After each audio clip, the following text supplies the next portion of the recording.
Good morning to everybody. मैं फिर से आप लोगों के लिए क्लास में उपस्थित हो चुका हूं।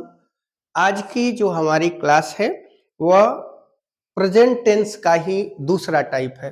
प्रेजेंट टेंस में फर्स्ट जो हमारा टाइप है वो सिंपल प्रेजेंट टेंस है और सिंपल प्रेजेंट टेंस का मैंने चर्चा या उसको एकदम बेसिक टू एडवांस लेवल इसके पहले वाले वीडियो में मैं डाल दिया हूं और आज की जो हमारी क्लास है उसको एक बार फिर से देखते हैं। Present continuous tense. सबसे पहले हम लोग जानेंगे कि प्रेजेंट कंटिन्यूअस टेंस कहते किसको है। समझिएगा, देखिए प्रेजेंट कंटिन्यूअस का मतलब यह होता है ना कि आपकी कार्य प्रेजेंट में यानी अभी के समय में ही लगातार जो आपका वर्क हो रहा है वह हो गया हमारा प्रेजेंट टेंस। वर्क प्रोग्रेस में है यानी आपका वर्क अभी समाप्त नहीं हुआ है, वर्क अभी चल रहा है। जैसे मैं अभी पढ़ाने का काम कर रहा हूं यानी अभी मैं पढ़ा रहा हूं। जैसे और एग्जाम्पल रखूं, आप खाने का काम कर रहे हैं, जैसे वे लोग खा रहे हैं। दीपक सर मैजिशियन ऑफ इंग्लिश पे इंग्लिश पढ़ा रहे हैं। तो जो लगातार वाला वर्क होता है ना यानी कंटिन्यूअस, कंटिन्यूअस मीन्स लगातार, उसी को हम लोग प्रेजेंट कंटिन्यूअस कहते हैं। It means that your work is in the progress, it is called a present continuous tense. यानी आपका काम अभी प्रगति पर है, उसी को प्रेजेंट कंटिन्यूअस कहते हैं।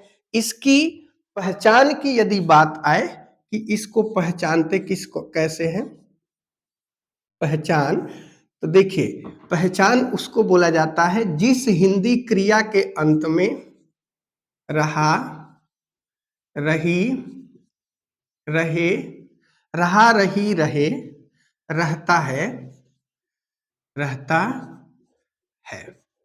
क्या रहता है? रहा, रही, रहे, रहता है, उसको हम लोग सिंपल प्रेजेंट टेंस कहते हैं। सॉरी प्रेजेंट कंटिन्यूअस टेंस कहते हैं। इतना बात आपको समझ में आया? फिर आते हैं पहचान। तो हम लोग समझ गए कि पहचान क्या होता है, यानी जिस हिंदी वाक्य के अंत में रहा, रही, रहे, रहता है, उसको हम लोग प्रेजेंट कंटिन्यूअस टेंस कहते हैं। कौन सा टेंस कहते हैं? प्रेजेंट कंटिन्यूअस टेंस कहते हैं। लेकिन अब हमें यह सीखना है ना कि प्रेजेंट कंटिन्यूअस का जो हमारा सेंटेंस रहेगा हिंदी का, उसको हम लोग इंग्लिश में कैसे ट्रांसलेट करें। तो इंग्लिश में ट्रांसलेट करने के लिए बुआ हमें सबसे पहले इसके स्ट्रक्चर का ज्ञान होना चाहिए। किस चीज का ज्ञान होना चाहिए? स्ट्रक्चर का ज्ञान। स्ट्रक्चर का ज्ञान कैसे मिलेगा? देखिएगा, इसका सबसे पहला जो स्ट्रक्चर होता है वो होता है अफर्मेटिव। अफर्मेटिव में होता है subject plus is, are, am. Subject plus is, are, am plus V4 plus object. यह जो हो गया subject plus is, are, am plus V4 और प्लस ऑब्जेक्ट, इसको बोला जाता है अफर्मेटिव। क्या बोला जाता है? अफर्मेटिव।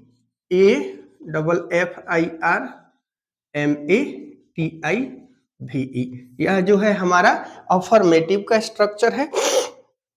फिर यदि मैं बोलूं subject plus is, are, am plus not plus V4 plus object, not plus V4 plus object, यह जो हमारा स्ट्रक्चर तैयार आपके सामने बन के हुआ, इसको बोला जाता है निगेटिव। क्या बोला जाता है? NEGATIVE। कौन सा सेंटेंस बोला जाता, सॉरी कौन सा स्ट्रक्चर बोला जाता है? तो नेगेटिव स्ट्रक्चर बोला जाता है। इस नेगेटिव स्ट्रक्चर के बाद जो है एक आता है इंट्रोगेटिव स्ट्रक्चर। तो देखो बुआ, इंट्रोगेटिव का मतलब होता है प्रश्न। क्या होता है? आप किसी से प्रश्न करते हैं। तो प्रश्न दो प्रकार का होता है। एक प्रश्न होता है कि जब आप प्रश्न करेंगे तो उधर से यस और नो का जवाब आएगा। जैसे मैं कहूंगा कि क्या दीपक सर अंग्रेजी पढ़ा रहे हैं, तब आप कहेंगे यस। या अगर मैं नहीं पढ़ा रहा होऊंगा तो आप बोलेंगे नो। मैं कहूंगा कि दीपक सर अंग्रेजी क्यों पढ़ा रहे हैं, तो आप क्या बोलेंगे? दीपक सर अंग्रेजी इसलिए पढ़ा रहे हैं ताकि बच्चों को इंग्लिश सीखने में आसान हो। इसलिए इंट्रोगेटिव दो प्रकार का होता है। तो फर्स्ट स्ट्रक्चर अफर्मेटिव, नेगेटिव, और फिर दूसरा होता है इंट्रोगेटिव। इंट्रोगेटिव में होता है is, are, am plus subject plus V4 plus object. क्या होता है? Is are am plus subject plus V4 plus object, और प्लस इसके साथ क्या डाल देते हैं? क्वेश्चन मार्क डाल देते हैं। क्या डाल देते हैं? Question mark. यह जो हो गया हमारा इंट्रोगेटिव का, INTERROGATIVE, इंट्रोगेटिव का हो गया। फिर इसके बाद आता है WH क्वेश्चन का। तो WH क्वेश्चन में रहता है WH words plus is, are, am plus subject plus V4 plus object plus question mark. Object plus question mark, यह जो हमारा हुआ इसको बोला जाता है WH क्वेश्चन। यह टोटल स्ट्रक्चर जो होता है ना, प्रेजेंट कंटिन्यूअस में अगर टोटल स्ट्रक्चर की मैं बात करूं तो इसमें टोटल स्ट्रक्चर 4 होता है। कौन कौन सा स्ट्रक्चर होता है?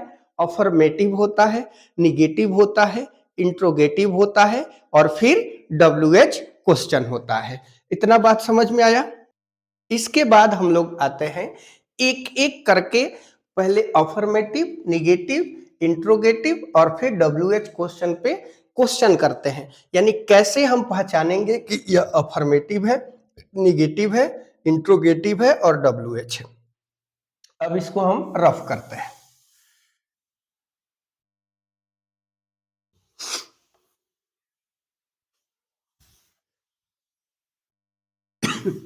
देखिए, इसमें जो होता है ना वो, अभी थोड़ा सा ध्यान दीजिएगा। अगर मैं बोलूं subject plus is, are, am plus V4 plus object, subject plus is, are, am plus V4 plus object, यह जो स्ट्रक्चर दिखाई दे रहा है यह अफर्मेटिव का स्ट्रक्चर है। और इसमें सेंटेंस कैसे आते हैं? जैसे हम लोग खाना खा रहे हैं, हम लोग खाना खा रहे हैं। राम विद्यालय जा रहा है, जा रहा है। तुम क्रिकेट खेल रहे हो। मैंने आपके सामने 3 ठो सेंटेंस लिखा है। हम लोग खाना खा रहे हैं, राम विद्यालय जा रहा है, तुम क्रिकेट खेल रहे हो। तुम क्रिकेट खेल रहे हो। अब इस तीनों जो सेंटेंस है ना बुआ, यह तीनों अफर्मेटिव का है। किसका है? अफर्मेटिव में। अब आता है अफर्मेटिव में सब्जेक्ट के बारे में। देखिए, यदि सब्जेक्ट हमारा सिंगुलर होगा ना तो इसके साथ इज का प्रयोग करेंगे। यदि सब्जेक्ट हमारा प्लूरल होगा तो इसके साथ आर का प्रयोग करेंगे। किस चीज का प्रयोग करेंगे? आर का प्रयोग करेंगे। लेकिन यदि सब्जेक्ट हमारा सिंगुलर होगा लेकिन आई होगा तो इसके साथ हम एम का प्रयोग करेंगे। जैसे हम लोग खाना खा रहे हैं तो हम लोगों का इंग्लिश होता है वी, और वी जो है प्लूरल सब्जेक्ट है इसलिए इसमें आर लगेगा। लेकिन कौन सा क्रिया कर रहे हैं हम लोग, तो खाना खाने का, तो खाना का होता है eating, we are eating food, FOOD, we are eating food. जैसे राम विद्यालय जा रहा है, इसमें राम जो है बाबू यह सिंगुलर सब्जेक्ट है, Ram is going, GOING, Ram is going to school, SCHOOL। तुम क्रिकेट खेल रहे हो, इसमें तुम जो है ना यह प्लूरल सब्जेक्ट है, इसलिए जैसे you are playing, PLAYING, cricket, CRICKET, you are playing cricket. इसमें बार बार हम V4 का प्रयोग कर रहे हैं। जैसे देखो बुआ, V4 का मतलब होता है कि वर्ब में, किसमें, वर्ब में हम ING का प्रयोग करते हैं। किस चीज का प्रयोग करते हैं, जब हम वर्ब में ING का प्रयोग करते हैं, इसका मतलब होता है V4। और प्रेजेंट कंटिन्यूअस में हमेशा V4 का ही प्रयोग किया जाता है। किसका प्रयोग किया जाता है, हमेशा प्रेजेंट कंटिन्यूअस में V4 का ही प्रयोग किया जाता है। इतना बात समझ में आया। फिर चलते हैं इसके आगे, जो हमारा निगेटिव सेंटेंस कैसा होता है उसके बारे में हम आप लोगों से चर्चा करेंगे। जैसे देखिएगा निगेटिव सेंटेंस, इतना समझ में आया। इसको अब मैं रफ करता हूं, मिटाता हूं।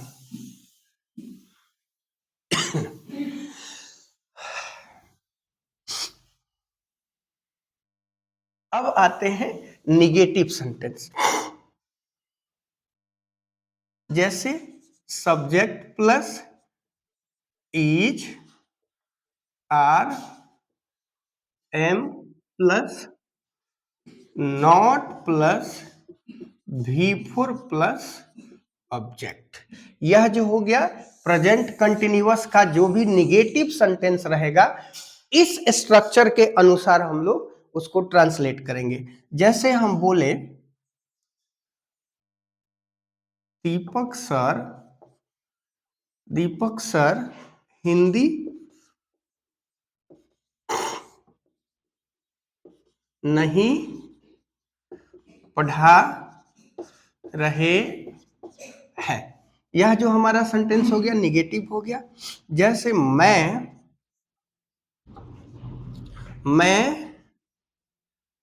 घर नहीं जा रहा हूं, मैं घर नहीं जा रहा हूं। हम लोग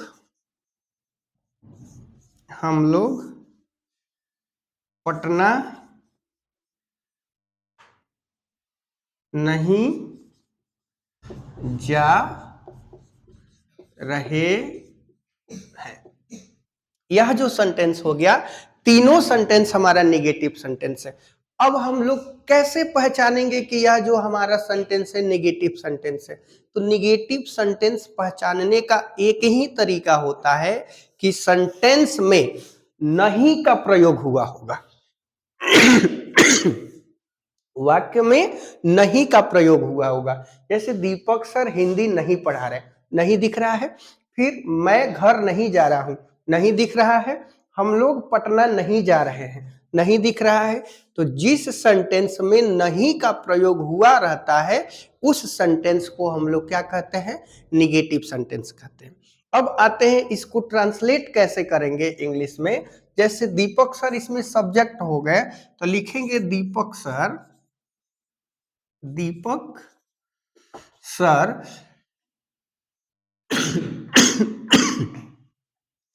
सर सिंगुलर सब्जेक्ट हो गए। Deepak sir is not teaching, TEACHING Hindi, HINDI। देखिए Deepak sir is not teaching Hindi. इस सेंटेंस में सब्जेक्ट पहले रहेगा, सब्जेक्ट के अनुसार हेल्पिंग वर्ब रहेगा, और उसके बाद नॉट का प्रयोग करना है। इतना बात समझ में आया आपको। दूसरा सेंटेंस लिखा हुआ है मैं घर नहीं जा रहा हूं, मैं घर नहीं जा रहा हूं। इस सेंटेंस में सब्जेक्ट जो है वह आई है, तो इसमें लिखेंगे I am not going to HOUSE, I am not going to house. हम लोग पटना नहीं जा रहे हैं, हम लोग पटना नहीं जा रहे हैं। तो इसका होगा we are not going to PATNA। आया बात समझ में? जैसे पहले क्या निगेटिव सेंटेंस में पहले क्या रखेंगे? सब्जेक्ट, सब्जेक्ट के अनुसार हेल्पिंग वर्ब, और हेल्पिंग वर्ब के तुरंत बाद हम लोग किस चीज का प्रयोग करेंगे? नॉट का प्रयोग करेंगे। देखिए